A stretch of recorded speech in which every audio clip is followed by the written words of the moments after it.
Let's move on, though, now to the final team in the NFC South, the Tampa Bay Buccaneers, and their 7-round mock draft. But before we get into that, if you have not already, hit that subscribe button and help Ryan and I get to 1,000 subscribers by the NFL draft.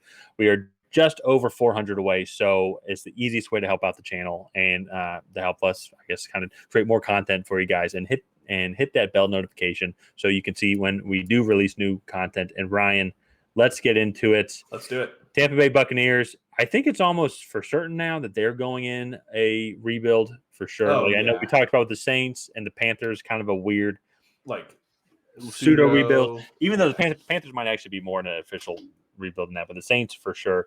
But Tom Brady leaving is going to leave a lot of opportunity for a lot of people, a lot of young people to come in and try and prove themselves, get some long-term contracts. And so we thought nothing better for the Tampa Bay Buccaneers picking at pick 19 to trade back, actually, and trade back with the New York Giants. In this scenario, the Giants would give the Buccaneers, let me see here 1 second, picks number 26 and also pick number 90, their round 3 pick. So move up to pick 19. Yep. And I think that makes sense. When you're a team that's in Tampa Bay's situation and you need so much of everything, they're also cutting players left and right. Yeah, cap space is a huge problem. Yeah, I think moving back, acquiring more picks, I think that's a really good strategy for them. So yeah.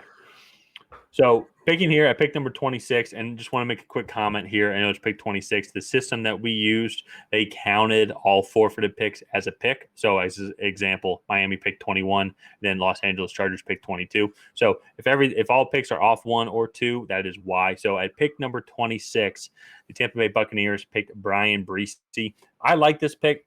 I do too. At this time, at the beginning of all mock drafts and at the beginning of the offseason, after once the playoffs started, Brian Breesy was a top 10 pick. And even myself looking at it, I just didn't like him as a top 10 pick. There were definitely some question marks. However, picking him here as a late first rounder, I think that's good value for Tampa Bay. As then if he pans out, you got what everyone thought at the beginning of the offseason, a top 10 pick in the mid-20s. So I think it'd be good value for them. And for just rebuilding in general, a lot of guys are not going to be coming back. I think that would be a good place to start. No, yeah, I definitely agree. They have Vita Vea in the middle, and I think getting him a right-hand man and Brian Breesy would keep this defensive line and pass rush kind of a separate piece from the rest of the team that would be rebuilding, because I think the play of this defensive line would be elite. Yeah. And so I like this pick a lot. Kind of like what I said with the Saints, this might not be the most popular pick amongst Buccaneers fans. However, I think sometimes you have to go with the not-so-sexy pick, especially since there's not going to be any viable quarterback on the board at 19. Trade back, acquire more picks, and then go forward. Yeah. Next, sticking in the trenches, I like this pick also. Joe Tippmann, the interior offensive lineman from Wisconsin, I want to say he was their center. He has the capability to play either guard position as well. He just doesn't have the length to play out on the edge at tackle. And I think getting a versatile offensive lineman, especially you just cut Shaq Mason and Byron, who's the left tackle, or was the left tackle. Donovan Smith.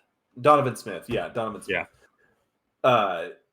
Especially just cutting both of those offensive linemen, I think it would be really nice to have a piece come in the second round that can plug and play and be solid in the interior for whoever's taking snaps back there. So, yeah, I agree. And especially as we saw as well, how awful a team can be when you lose your starting centers and your guards in the preseason or in the beginning of the season. And so it's just adding depth on that. And who knows now with Tom Brady gone, how much longer Ryan Jansen has. I need to go back and check his contract, but still just adding depth and player or backup center that can kick in. Their play guard potentially and kick in at center in worst case scenarios is always a great option to have. So speaking of picks based off positions that were just cut, at pick number 83, we thought tight end would be good value here, especially with Cameron Brake on. Getting Sam Laporta from Iowa, really like this guy. I I believe he is up there in that second tier of tight ends after that Michael Mayer, Dalton Kincaid, Luke Musgrave type tight ends. I think he's a good option here. And a good, I think, combination of block and receiving tight end. Yeah. So for me, I look at his receiving ability, and it's just phenomenal. He actually might be one of my favorite pass catchers in this draft as a whole. So he's 6'3", 245, and then he actually ran like a 6.80 cone drill, which is nice. Just it shows how elusive he can be, and just how well he breaks off his routes at the stem. And I just like what he brings to the table. He's Tank Dell in the tight end's body almost. Like, it's just so fun to watch him play.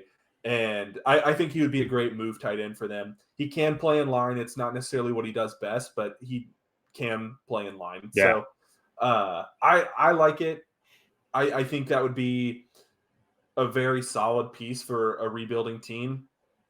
And I don't know if you guys have kind of noticed, but we've started building this team from the inside out. And I just think it's a fun time, I guess, to be a Tampa Bay fan, because you guys are going to be getting a lot of new players in, and it's going to be interesting to watch all these guys develop. So moving on to pick number 90 is one of my favorite offensive line prospects in this class, and that's Tyler Steen. So he played right tackle at Alabama. He can play right tackle at the NFL. He has the length and the athleticism to do that. He can also kick into guard. To me, I imagine him playing right tackle, Tristan Wirfs switching sides and going to the left side. And then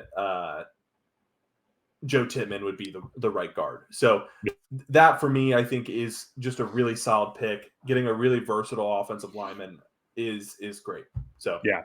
And I want to preface, this was the second pick that the Giants, the Bucs received in the trade with the Giants in this scenario. So, but that being said, though, I agree as well. Especially also, we mentioned already Donovan Smith being gone. Tristan Wirfs is one of the better tackles in the league. Be very curious to see how he does at left tackle. So I think that would be great to switch him over, and then you get the rookie Alabama tackle, who there's been a lot of successful rookie offensive linemen from Alabama in the NFL. So I think he'd be a great pick. Moving on now, their next pick isn't until pick 155. So there's big drop from then. We went with cornerback Mekhi Gardner out of LSU, and they did re-sign Jamal Dean today, but no guarantees they're going to re-sign Sean Murphy Bunting. Yeah. Either way, though, I think corner is a good spot here.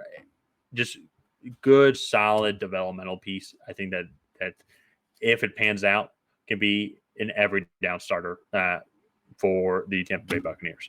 No, yeah. He was at the Shrine Bowl. He had a really good week, and I just think that's a solid pick at 155. You're getting a guy that at the very least can come in and compete and provide very good depth for your secondary, which, by the way, over the last couple seasons has had a lot of trouble staying healthy. So, well, yeah. And there's something too to me as well. When I see an SEC corner, I tend to give them a benefit of the doubt, because they're going up against it's like in some of these conferences, like I think like Big 12 receivers, there's really only like a couple you can maybe count on one hand, like CeeDee Lamb, and I think even like Tyler Lockett went to Kansas State. Outside of that, like, I mean, maybe there's a couple I'm missing, but not many. SEC receivers, though, I mean, there's so many, and you're going up against the best competition. Yeah, that like it is a minor league feeder program for the NFL.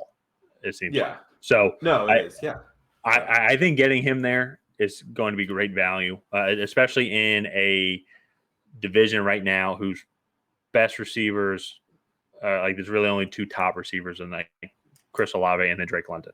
So not really too much other competition outside of that. No, yeah. So speaking of receivers, this draft has a crap ton of them. And one of my favorite small school guys is Jalen Marino Cropper, the wide receiver from Fresno State. 6 foot, 175 pounds. So he's slightly undersized, but he moves really, really well. And I like this fit as a pure slot option. Chris Godwin hasn't really been the same since he tore his ACL a couple seasons ago. And Jalen Cropper has really solid hands. He runs good routes and creates good separation with corners in the slot. For a small school guy, he really knows the game well and uses cornerbacks leverages against them. I like his tape. Jake Haener was the one throwing him the ball, and so I think he was able to he was able to benefit from a situation with a quarterback that allowed him to do well. Mm-hmm. And yeah, I like him here. I think at the very least you're bolstering that receiver room. Yeah. So well, also at the very least, and now this is where you start to get into special teams guys as well. Yeah. Both for he does have receiving and and so both for receiving and also blocking capabilities as well. He would obviously probably be more of a receiver, but I like that pick. They picked a couple picks later at pick 183, and here we decided to finally maybe address the quarterback room, maybe someone that can be a long-term developmental piece. So as we don't really know who's going to be their quarterback, Kyle Trask right now, they picked in the second round 2 years ago, I believe. And so very curious what he has there. Potentials of maybe they are interested in signing Baker Mayfield. Don't know how long or big that contract would be. If they could afford him, which I think also shows how bad the cap space is if they can't afford Baker Mayfield. But we decided to go with Dorian Thompson-Robinson, at QB out of UCLA. I think by this point, obviously, Hendon Hooker and Tanner McKee had been taken off. I'm pretty sure he was the first quarterback taken off. Maybe Jake Haener from Fresno State might have been taken off by then. I'm pretty sure. I think Jake Haener was a 4th-round guy. Yeah. But, yeah. So he's the 6th quarterback taken off, and I like the addressing the positional need, and I like him also compared to everyone else who was on the board. So maybe they could have gone Jaron Hall at a BYU, but I don't like Max Duggan, don't like Stetson Bennett. Need to learn more about who's the QB from Shepherd that was there. I don't remember. I don't know his name. The one Taylor who left off. Taylor Bagent. It was Bagent was his name. But either way, though, I think here it would be a good spot for them to address the quarterback because they just picked a couple picks ago. So I think it'd be a good kind of additional value pick. Yeah, no. I like Dorian Thompson-Robinson, very athletic guy. Another really athletic guy is DeMarco Hellams, who we had the Buccaneers take at 190. Was that 98? Yeah, 198. And he's more of a box safety, and I think he would be a good addition to this defense and actually have somewhat of a rotational role come the beginning of the season. Because you have Antoine Winfield as that roamer, but they don't really have a true box safety to kind of come down and cover slot receivers or tight ends. And so I think DeMarco Hellams is a good enough safety prospect to come in and at the very least compete for playing time in week 1. So getting that in the 6th round is always great. So last couple picks here, 232, we had Dwayne McBride, the running back, just adding some depth to that running back room because they cut Leonard Fournette. They have Rachaad White, but you want to keep a steady flow of guys in that room. Make sure you're always keeping fresh legs out on the field. Lastly, at 254, Jake Bobo, wide receiver from UCLA. One of my favorite names to say in this class, but 6'4", like 215. Not the most athletic wide receiver, but just Mr. Consistent. Solid hands, runs great routes. Doesn't offer too much after the catch, but even when you see him run like go balls, he does separate well. He uses his body to box out corners and position himself really well. And so I really like Jake Bobo at 254. I mean, that's like 7 picks away from the end of the draft.